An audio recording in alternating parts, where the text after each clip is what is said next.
লোকগীতির মায়াজালে যিনি কোটি মানুষের হৃদয় জয় করেছিলেন, সেই প্রিয় কণ্ঠশিল্পী সালমার জীবনের সুর কি তবে এবার চিরতরে কেটে গেল? যে দীর্ঘ ৭ বছরের সাজানো সংসারকে আদর্শ মনে করতেন ভক্তরা, তার নেপথ্যে জমে থাকা মানসিক দূরত্বের পাহাড় শেষ পর্যন্ত বিচ্ছেদের রূপ নিল। আবারও ব্যক্তিগত জীবনের এক কঠিন ভাঙনের মুখে দাঁড়িয়ে সালমা। একজন শিল্পী হিসেবে তার এই নিঃসঙ্গ পথ চলা আর বারবার ঘর ভাঙার বেদনা আজ তার অগণিত ভক্তকে স্তব্ধ করে দিয়েছে। নূর ও সুরের ভুবনে যিনি মুগ্ধতা ছড়িয়েছেন বছরের পর বছর, সেই জনপ্রিয় গায়িকা এখন নিজের জীবনের এক কঠিনতম অধ্যায়ের মুখোমুখি। আবারও তার ব্যক্তিগত জীবনের ছন্দপতন ঘটল।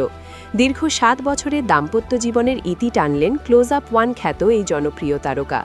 মঙ্গলবার ৩০ ডিসেম্বর রাতে সালমার স্বামী আইনজীবী সানাউল্লাহ নূর সাগরের একটি ফেসবুক স্ট্যাটাসের মাধ্যমে তাদের বিচ্ছেদের খবরটি প্রথম প্রকাশ্যে আসে। এরপর খোদ সালমাও বিষয়টি নিশ্চিত করেন। ২০১৮ সালে সানাউল্লাহ নূর সাগরের সঙ্গে বিবাহ বন্ধনে আবদ্ধ হয়েছিলেন সালমা। তাদের ৭ বছরের এই দীর্ঘ পথ চলায় বাইরে থেকে সুখের আবহ দেখা গেলেও ভেতরে ভেতরে যে মানসিক দূরত্বের দেয়াল গড়ে উঠেছিল, তা ফুটে উঠেছে সাগরের বক্তব্যে। সামাজিক যোগাযোগ মাধ্যমে সাগর লিখেছেন, পারস্পরিক মতের অমিল, চিন্তা ও মানসিকতার দূরত্বই আমাদের আলাদা হওয়ার প্রধান কারণ। তিনি আরও উল্লেখ করেন যে একে অপরের প্রতি সম্মান ও মর্যাদা বজায় রেখেই তারা এই কঠিন সিদ্ধান্ত নিয়েছেন। কোনো তিক্ততা নয়, বরং বোঝাপড়ার মাধ্যমেই তারা এই বিচ্ছেদ কার্যকর করেছেন। বিচ্ছেদের খবরটি নিশ্চিত করলেও এ নিয়ে খুব বেশি কথা বলতে রাজি হননি সালমা। তিনি জানান, গত ২৯ নভেম্বরই আইনগতভাবে তাদের বিচ্ছেদ সম্পন্ন হয়েছে। ব্যক্তিগত জীবনের এই ভাঙনে সালমা যে মানসিকভাবে বিপর্যস্ত, তা তার কথাই স্পষ্ট। তিনি বলেন, হ্যাঁ, আমাদের বিচ্ছেদ হয়েছে, এ নিয়ে এখন আর নতুন করে বলতে চাই না। বিচ্ছেদ নিয়ে ভেবে সময় নষ্ট করতে চাই না। এখন আমার একমাত্র লক্ষ্য গানে মনোযোগ দেওয়া।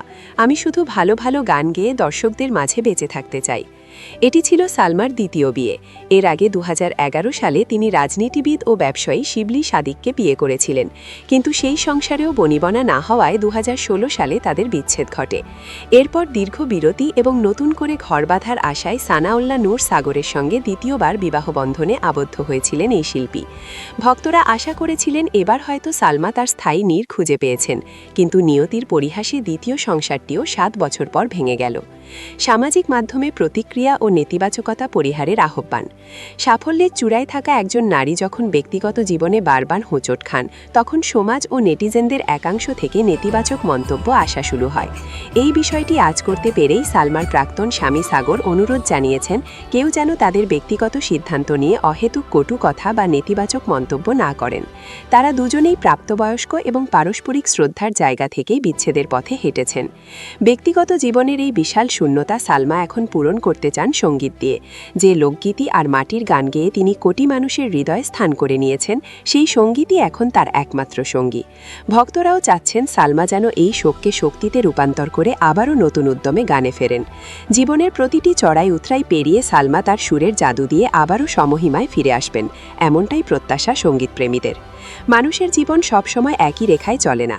সালমার জীবনে এই বিচ্ছেদ এক বিরাট বেদনা হলেও শিল্পী হিসেবে তার দায়বদ্ধতা দর্শকদের প্রতি সবসময়ই অটুট। বিচ্ছেদ বা বিবাদ নয়, বরং গানই হোক সালমার বেঁচে থাকার অবলম্বন।